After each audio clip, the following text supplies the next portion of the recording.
Hello friends, আশা করি তোমরা ভালো আছো। আমরাও ভালো আছি। আর দেখো, সকাল সকাল এক ঝুড়ি বাঁধাকপি নিয়ে এসেছি। আর শীতকাল তো এখন সবার ঘরে, কিছু থাকুক চাই না থাকুক, বাঁধাকপি আর ফুলকপি অবশ্যই থাকবে। তাই ভাবলাম আজকে তোমাদের সাথে বাঁধাকপির রেসিপি শেয়ার করি। মটরশুঁটি আলু দিয়েই আজকে বাঁধাকপিটা রান্না করব। চলো শুরু করা যাক। আলু কেটে নিয়েছি, আর এইদিকে কড়াইতে বেশি পরিমাণে একটু তেল দিয়েছি। আর একটু তেলটা লাগে কিন্তু বাঁধাকপি ফুলকপি রান্না করতে গেলে, এটা তো তোমরা সবাই জানো। জিরে তেজপাতা সোমরা দিলাম, দিয়ে ভালো করে ভেজে নিয়ে ডুমো করে কেটে রাখা আলু ভালো করে ভেজে নেব প্রথমে একটু নুন দিয়ে। আর দেখবে শীতকালে এই বাঁধাকপি দিয়ে মুড়ি বলো, ভাত বলো, যাই বলো না কেন কিন্তু ভালো লাগে। আর এইদিকে বাঁধাকপি কিন্তু আমি নুন দিয়ে একদম চটকে রেখেছি, আজকে কিন্তু সিদ্ধ করিনি, যেহেতু শীতকালের বাঁধাকপি এর জন্য। আর এইদিকে দেখেছো থালায় জল, একদম বাঁধাকপির যে ধরো সার দিয়ে যদি করে থাকে, সে সারের জলটা কিন্তু বেরিয়ে গেল। আর এই পাশে আলুর ভিতরে একটু নুন দিলাম, দিয়ে এবার আলুটাকে ভালো করে ভেজে নেব প্রথমে। আর আজকে এক তরকারি ভাত রান্না করেছি, কারণ বিকালে এক জায়গায় নেমন্তন্ন আছে, তাই ভাবলাম বেশি করেই করলাম। বাঁধাকপিটা একদম পুরো গোটা ধরেই রান্না করে ফেলেছি। এর ভিতর বালুটা ভাজা হয়ে গেছিলো, দিয়ে দিলাম মটরশুঁটি বেশ খানিকটা, দিয়ে দিলাম আদা গ্রেট করে দিয়েছি, দিয়ে দিলাম টমেটো কুচি, দিয়ে এবার ভালো করে নাড়াচাড়া করব। আর তার আগে কিছু কিশমিশ দিয়ে দিলাম, তাহলে কিন্তু খেতে আরও ভালো লাগবে। দিয়ে এবার ভালো করে দেখো কষিয়ে নিচ্ছি। তেল কিন্তু ছেড়ে গেছে, আর গ্যাসটা একটু কমিয়ে দিয়েই তোমরা মশলাটাকে কষাবে, তাহলে দেখবে আদাও পুড়ে যাবে না, ভালো করে একদম ঠিক মজে যাবে।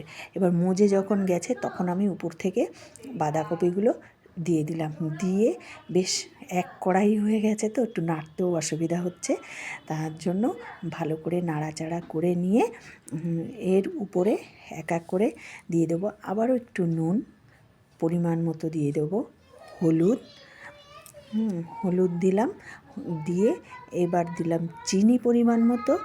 আর আজকে দেব আমি চিকেন কারি মশলা আছে, ওই মশলা দিয়েই বাঁধাকপিটা রান্না করব, জিরে ধনে কিন্তু আমি ব্যবহার করিনি। এবার দিয়ে দিলাম এই চিকেন কারি মশলাটা। আর লঙ্কাটা কিন্তু আমি পুরো একটু নোড়া দিয়ে মানে থেতো করে দিয়েছি, আজকে কিন্তু আমি কোনো লাল লঙ্কা ব্যবহার করিনি।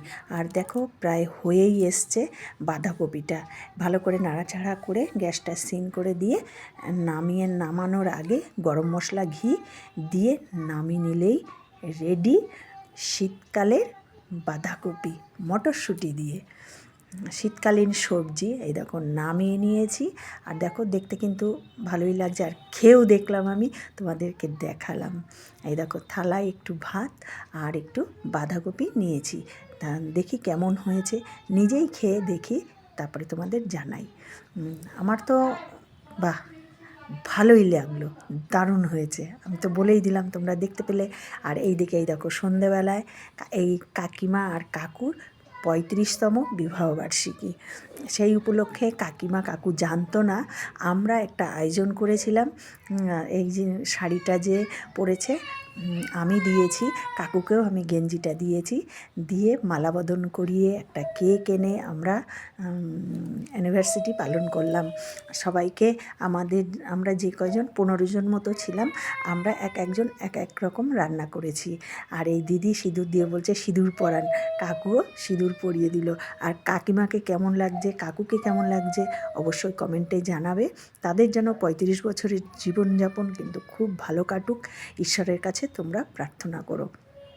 এই দেখো কেক কাটা হচ্ছে এখন, কাকিমা তো কাটবেই না, বলে না না কাটবো না, আমরা জোর করে তাকে কাটিয়েছি।